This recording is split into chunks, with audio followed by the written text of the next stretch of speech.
मेरी मालकिन की छोटी बेटी हर रात कमरे में तेल और केला लेकर जाती थी और कुछ घंटों बाद जब बाहर निकलती तो पसीने से लथपथ होती थी। वो ये काम सब लोगों से छुप कर करती थी, लेकिन मेरी नज़र तो उन पर पड़ ही जाती थी, क्योंकि उस वक्त मैं रसोई घर में काम कर रही होती थी। ये काम उनका रोज का होता था। मैं उनका ये राज जानने के लिए एक दिन उनके कमरे में छुप गई कि आखिर वो केले और तेल का करती क्या हैं। अभी उनको कमरे में आए कुछ ही समय हुआ था, फिर मैंने जो देखा उसे देखकर तो मेरे पैरों तले से ज़मीन ही खिसक गई, क्योंकि मेरा नाम रिया है। मैं एक गरीब खानदान में पैदा हुई थी। मेरे माता पिता लोगों के घरों में काम करके 2 वक्त का खाना जुटाते थे। मैं अपने माता पिता की इकलौती संतान थी। घर के हालात ठीक ना होने की वजह से मेरे माता पिता मुझे पढ़ाई लिखाई न करवा सके। जैसे तैसे हमारे दिन निकल रहे थे। मेरी उम्र 10 साल की थी। मैं अपने माता पिता को ऐसे खेतों में दिन रात मेहनत करते देखती तो मुझे बहुत तकलीफ़ होती थी। इसी वजह से मैं भी उनके साथ काम करने चली जाती। ऐसे ही कुछ दिन बाद मेरे पिताजी की तबीयत बहुत बिगड़ गई। उन्हें हॉस्पिटल लेकर जाया गया, जहां पर डॉक्टर ने हज़ारों का खर्च बताया। अब हम लोगों के पास तो इतने रुपए थे नहीं, इसीलिए मेरी माँ जमींदार जी के पास गई, जिनके खेतों में हम लोग काम करते थे। उनके सामने अपनी झोली फैलाकर मदद मांगने लगी, लेकिन जमींदार ने इतने पैसे देने से मना कर दिया। हालांकि उनके लिए इतने पैसे देना कोई बड़ी बात नहीं थी, लेकिन फिर भी उन्होंने कोई मदद नहीं की। इसी वजह से मेरे पिताजी का इलाज न हो पाया और वो हमें और इस दुनिया को छोड़कर चले गए। अब हम लोगों का सहारा छिन चुका था, लेकिन जैसे तैसे मैंने और मेरी माँ ने खुद को संभाला और फिर से अपना जीवन यापन करने लगे। मेरी माँ और मैं खेतों में काम करके अपना पेट भरने लगे। मेरे मन में जमींदार जी के लिए बहुत गुस्सा भरा हुआ था, लेकिन मैं कुछ भी न कर पाती थी। एक दिन शहर से कुछ बड़े लोग आए, जिनका जन्मदिन था। उन लोगों ने अच्छे अच्छे पकवान हम गरीबों में बांटे। हम लोग तो ये भी नहीं जानते थे कि आखिर हमारा जन्मदिन कब आता है, लेकिन उन बड़े लोगों के दिए गए पकवान खाकर हम लोग उन्हें दुआएं देने लगे। कुछ दिन यूं ही निकले। फिर एक दिन मेरी माँ अचानक से दिल का दौरा पड़ने से इस दुनिया को छोड़कर चली गई। अब मेरे ऊपर दुखों का पहाड़ टूट पड़ा था। मेरी माँ मेरी एकमात्र सहारा थी। अब वो भी मुझे छोड़कर जा चुकी थी। मैं पूरी तरह टूट चुकी थी। ऐसे में मुझे मेरे चाचा चाची अपने पास ले गए। आखिर अपने अपने होते हैं और पराए पराए होते हैं। इसी चीज़ का फ़र्क मुझे अब समझ में आ रहा था। मेरे चाचा चाची अपनी बेटी को अच्छा खाना अच्छे कपड़े देते थे, लेकिन मुझसे अपने सारे घर का काम करवाते थे। अच्छे से बोलना तो दूर, मेरी तरफ देखते भी ना थे कि मेरी हालत कैसी है। खैर, मैंने इसे अपनी किस्मत समझकर स्वीकार कर लिया। एक दिन मैं घर पर बर्तन साफ कर रही थी, तभी मेरे चाचा जी शहर से आए और मेरी चाची से कहा कि शहर के एक घर में काम वाली की ज़रूरत है, क्यों न हम रिया को वहाँ काम में लगा दें। हमारे पास पैसे आते रहेंगे और रिया वहाँ काम करती रहेगी। मेरी चाची भी इस बात से बहुत खुश हो गई। खुश हो भी क्यों न, आखिर बिना मेहनत पैसे जो आ रहे थे। दूसरे दिन मेरे चाचा अपने साथ मुझे शहर लेकर गए। वहाँ हम लोग एक बड़े से घर में गए, जहाँ पर एक औरत अपनी 2 बेटियों के साथ बैठी थी। चाचा ने उनसे नमस्ते किया और मेरी तरफ इशारा करते हुए कहा कि आज से ये यहीं आपके यहाँ सारा काम करेगी। मैं इसे सुबह छोड़ जाया करूँगा और शाम को ले जाया करूँगा। उस मैम साहब ने मेरी तरफ देखा और पूछने लगी कि मैं उनके घर का सारा काम कर सकती हूँ कि नहीं। मैंने बिना कुछ बोले हाँ में इशारा कर दिया। इतने बड़े घर का इतना सारा काम मुझ जैसी अकेली को करने में बहुत कठिनाई होने वाला था, लेकिन मैं हाँ के अलावा कुछ बोल भी नहीं सकती, क्योंकि मेरे मन में चाचा चाची का इतना खौफ जो था। अब उस मालकिन ने मुझे अपना सारा काम समझा दिया और मैं रसोई घर में काम करने लग गई। पूरा दिन काम करती और शाम को चाचा मुझे घर ले जाते। घर जाकर वही रूखी सूखी रोटी खाने को मिलती और गर्मी में सो जाती। दूसरे दिन फिर चाचा मुझे मालकिन के घर छोड़ जाते। कुछ दिन ऐसे ही चलता रहा। एक दिन मालकिन के घर पर बहुत सारे मेहमान आए, तो काम भी बहुत हो गया था। इसी वजह से मालकिन ने मुझे शाम को घर नहीं भेजा। उन्होंने मेरे चाचा से कहा कि जब तक हमारे मेहमान यहाँ पर हैं, आप रिया को यहीं पर रहने दो, क्योंकि देर रात सब लोग खाना खाते हैं, जिसकी वजह से काम भी बढ़ जाता है। मेरे चाचा ने मुझे वहाँ पर छोड़ दिया और खुद घर पर आ गए। मैं वहाँ पर देर रात तक काम करती रही और वहीं पर मालकिन ने मुझे रहने के लिए एक कमरा दे दिया। मुझे चाचा चाची के घर से ज़्यादा अच्छा यहाँ लगता था, क्योंकि मुझे अच्छा खाना और पंखे वाले कमरे में रहने दिया जाता था। लेकिन जब भी मैं मालकिन को उनकी बेटियों के साथ देखती तो मुझे भी मेरी माँ की याद आ जाती। ऐसे ही कुछ दिन गुजर गए। मेहमान तो चले गए, लेकिन मालकिन ने मुझे अपने घर नहीं भेजा। उन्होंने चाचा को साफ बोल दिया कि रिया यहीं पर रहेगी। अब मालकिन और उनकी छोटी बेटी के साथ मेरी अच्छी बनने लगी थी। त्योहार पर मालकिन मुझे नए कपड़े भी दिलाती थी। मालकिन की छोटी बेटी बहुत अच्छी थी। वो मुझसे घुल मिल गई, लेकिन उनकी बड़ी बहन बहुत गुस्से वाली थी। वो मुझे एक नौकरानी ही बोलती थी और ठीक से बात भी नहीं करती थी।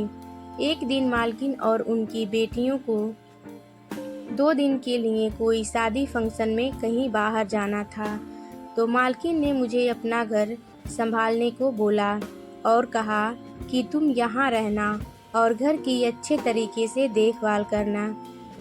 अब इतने दिनों से मैं उनकी देखभाल कर रही थी, तो उन्हें मुझ पर विश्वास हो गया था, लेकिन मैंने मना कर दिया, क्योंकि इतने बड़े घर में मुझे भी अकेले रहने में डर लगता था। फिर मालकिन ने चाचा को वहाँ बुलाया और मेरे पास रहने के लिए बोला। चाचा ने तुरंत हाँ बोल दिया और मालकिन चली गई। अब मैंने अपना और चाचा जी का खाना बनाया और खाकर सोने चले गए। रात को करीब 12 बजे मेरे चाचा जी ने उठकर कमरे का दरवाज़ा खोला और बाहर चले आए। दरवाजे की आवाज़ से मेरी नींद खुल गई थी। पहले मैंने सोचा कि शायद वो पानी पीने रसोई घर में गए होंगे, लेकिन कुछ देर इंतज़ार करने के बाद भी वो वापस नहीं आए, तो मैं भी बाहर देखने के लिए चली आई कि आखिर वो कहाँ गए। मेरे इधर उधर देखने के बाद मुझे मालकिन के कमरे से आवाज़ सुनाई दी। मैंने जैसे ही उनके कमरे में झांक कर देखा तो वहाँ पर मेरे चाचा जी मालकिन की अलमारी से कुछ तलाश कर रहे थे। मैंने पूछा, क्या ढूंढ रहे हो चाचा जी? तो वो एकदम घबरा गए। उन्होंने कहा, कुछ नहीं, बस यूं ही देख रहा था कि अलमारी कितनी अच्छी है। मुझे समझ आ गया था कि चाचा जी यहाँ चोरी की फिराक में हैं। इतना बड़ा घर और इतने अमीर लोगों के घर में खुद को अकेला पाकर कुछ आदमियों के मन में पाप जाग ही जाता है। तो फिर मेरे चाचा जी तो ऐसी छोटी मोटी चोरियां गांव में करते ही रहते थे, लेकिन मुझे डर था कि चाचा यहाँ पर कोई भी गड़बड़ न करें, क्योंकि मैं नहीं चाहती थी कि मालकिन का विश्वास टूटे। खैर, मैंने चाचा पर हर समय नज़र रखनी शुरू कर दी। एक पल के लिए भी मैं उनको अकेला नहीं छोड़ती थी। रात को भी गहरी नींद में ना सोती थी। ऐसे ही 2 दिन निकल गए और मालकिन और उनकी बेटियां वापस आ गईं। उनके आने के बाद चाचा जी भी वापस चले गए। मालकिन मेरे लिए कुछ कपड़े लेकर आई थीं, जिनको पाकर मैं बहुत खुश थी। एक रात मैं किचन में काम कर रही थी, तभी मैंने मालकिन की छोटी बेटी पूजा को अपने कमरे में केला और तेल ले जाते हुए देखा।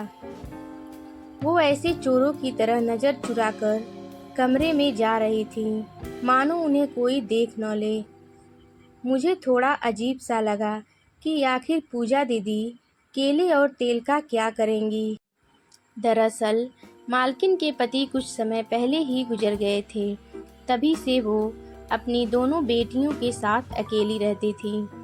जमीन जायदाद होने की वजह से उनके अच्छे दिन थे। मैंने पूजा दीदी की बात को इतना गंभीरता से नहीं लिया, क्योंकि मुझे लगा कि पढ़ाई करने वाली लड़की हैं, कुछ करती होंगी। आए दिन पूजा दीदी की सहेलियां घर पर आती थीं और ये सब मिलकर कुछ ना कुछ प्रैक्टिकल करती थीं। एक दिन मैंने पूजा दीदी से पूछ लिया कि दीदी, आप सब लड़कियां मिलकर ये क्या करती हैं? तो उन्होंने बताया था कि हम लोग विज्ञान की पढ़ाई करते हैं, जिसकी वजह से ये प्रैक्टिकल करती हैं। मुझे कुछ समझ में नहीं आया, क्योंकि मैं कभी स्कूल नहीं गई थी, तो मुझे कैसे पता होगा पढ़ाई के बारे में। बस इसी वजह से मैं पूजा दीदी की उस केले और तेल वाली बात को नज़रअंदाज कर गई थी। मैं सब लोगों को खाना खिलाकर बर्तन साफ करती और रसोई घर को साफ करती थी। इसी बीच दीदी रोज़ाना फ्रिज से केला निकालती और एक कटोरी में तेल डालती और अपने कमरे में लेकर चली जाती। अब तो ये रोज़ का काम हो गया था। मेरा कमरा दीदी के सामने ही था। देर रात को दीदी कमरे से बाहर आती और अपने हाथ धोती। उनका पूरा शरीर पसीने से लथपथ होता था। कभी कभी मैं जाग रही होती थी तो ये सब दिख जाता, वरना रोज़ाना मैं दीदी को बाहर आते नहीं देखती थी, क्योंकि जब तक वो आती मेरी आँख लग जाती थी। अब तो मुझे ये सब पढ़ाई का मामला नहीं बल्कि कुछ और लगने लगा था, क्योंकि अगर पढ़ाई के लिए या अपने प्रैक्टिकल के लिए दीदी केला और तेल लेकर जाती तो ऐसे छुप कर क्यों जाती और रोज़ ये सब क्यों करती। मेरे दिमाग में दिन रात सिर्फ यही बात दौड़ती थी कि आखिर दीदी अपने कमरे में करती क्या है। मैंने इस बारे में मालकिन से बात करने की कोशिश की। एक दिन मैं मालकिन के कमरे में गई तो वो फ़ोन पर किसी से बात कर रही थी। फिर मैं बिना कुछ बोले वहाँ से आ गई। उसके बाद मैंने सोचा कि कहीं दीदी कुछ और ही कर रही हो और मैं बिना वजह मालकिन को बताकर घर में तमाशा खड़ा नहीं करना चाहती। इसी वजह से मैंने इस बात को छोड़ दिया और ध्यान देना बंद कर दिया। ऐसे ही एक दिन मुझे नींद आ रही थी। मैं अपनी माँ की यादों में खोई हुई थी। तभी पूजा दीदी अपने कमरे से बाहर निकली तो उनकी आंखों से आंसू बह रहे थे। मैंने कमरे से बाहर निकलकर दीदी के पास जाकर पूछा कि आप रो क्यों रही हैं। तभी दीदी ने बात बदलते हुए कहा कि कुछ नहीं हुआ है, तुम सो जाओ। इतना बोलकर वो अपने कमरे में चली गईं। मुझे इसी फिक्र में पूरी रात नींद नहीं आई कि आखिर क्या बात हो गई कि हमेशा हंसने वाली पूजा इतनी रात को अपने कमरे से रोते हुए निकली। बस अब पूरा दिन मेरे दिमाग में सिर्फ यही बात रहती कि वो केला और तेल कमरे में लेकर जाना, फिर आधी रात को बाहर आकर हाथों को धोना और पूरा शरीर पसीने से भरा हुआ होना और फिर एक रात ऐसे रोते हुए बाहर निकलना। और सबसे बड़ी बात कि उनका ये सब काम ऐसे छुप कर करना। अब तो मुझे दीदी पर शक होने लगा था कि वो कहीं कुछ गलत तो नहीं कर रही हैं। अगले दिन दीदी अपने कॉलेज चली गई और बड़ी दीदी अपने कोचिंग। तभी मैं मालकिन को चाय देने गई। तभी मौका पाकर पूजा दीदी के कमरे में जाकर देखने का सोचा। जब दोपहर में मालकिन सो गई तो मैं पूजा दीदी के कमरे में गई, लेकिन कमरे में तो कुछ भी ऐसा नहीं था। सब सामान अच्छे से पड़ा था। मैं बाहर आ गई और सोचने लगी कि आखिर माजरा क्या है। तभी पूजा दीदी और उनकी बड़ी बहन आ गए। मैंने उन दोनों के लिए खाना लगाया, लेकिन पूजा दीदी ने खाना खाने से मना कर दिया। वो सुबह भी नाश्ता नहीं करके गई थी। मैंने काफ़ी बार बोला कि प्लीज़ आप खाना खा लीजिए, लेकिन वो एकदम से मुझ पर चिढ़ गईं। फिर मैंने कुछ ना बोला। थोड़ी देर बाद मैंने दीदी से सब कुछ पूछने का सोचा, लेकिन फिर मुझे ख्याल आया कि अगर मैंने पूछा और वो गुस्सा हो गई तो। मुझे पूजा दीदी की फ़िक्र थी, क्योंकि जब से मैं यहाँ काम करने के लिए आई थी, वो मुझे कभी भी एहसास नहीं होने देती थी कि मैं एक नौकरानी हूँ, और मेरे लिए उन्होंने कुछ भी चीज़ मेरे चाचा चाची से बढ़कर किया था। कुछ देर बाद मेरे मन में ख्याल आया कि क्यों न मैं आज रात उनके कमरे में ही छुप कर बैठ जाऊं और देखूं कि आखिर होता क्या है।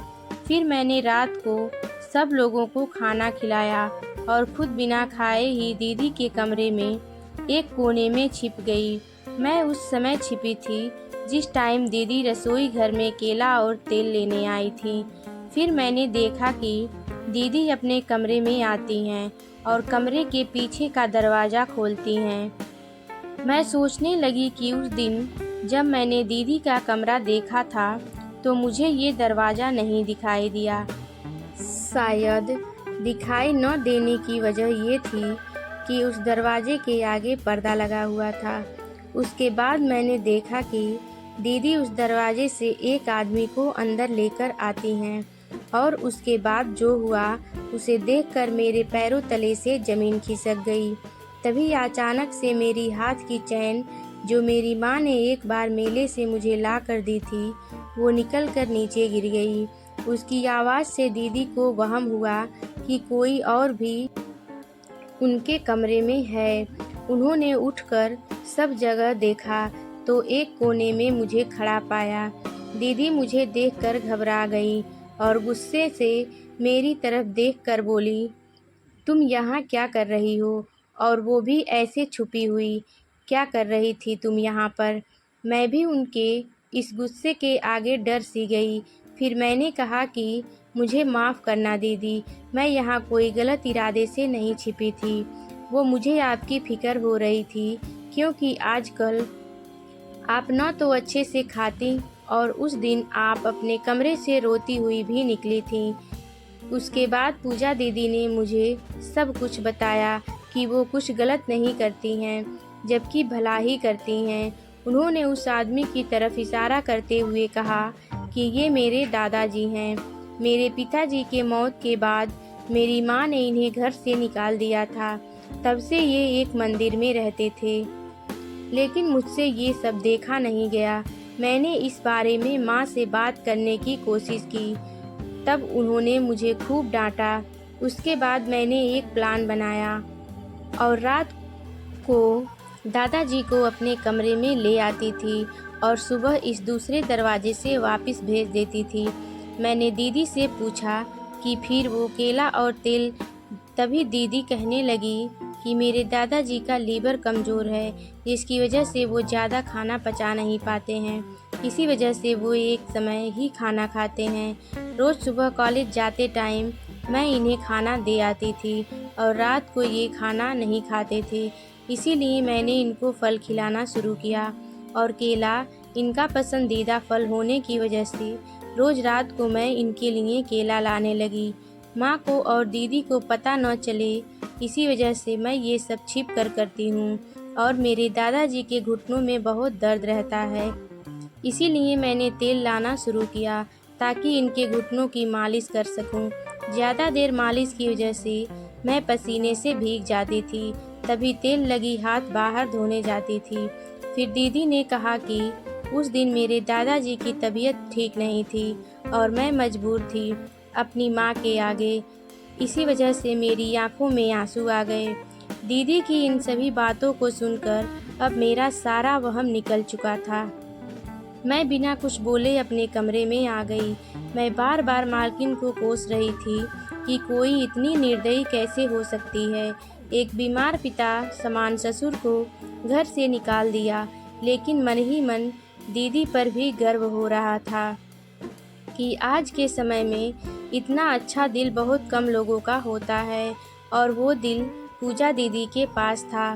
पता नहीं इस दुनिया को क्या हो गया है, बुजुर्ग लोगों को बिना सोचे समझे घर से निकाल देते हैं। अभी मुझे सब समझ में आ गया था कि जिस पर जो तकलीफ गुजरता है वो तकलीफ सिर्फ वही समझ सकता है।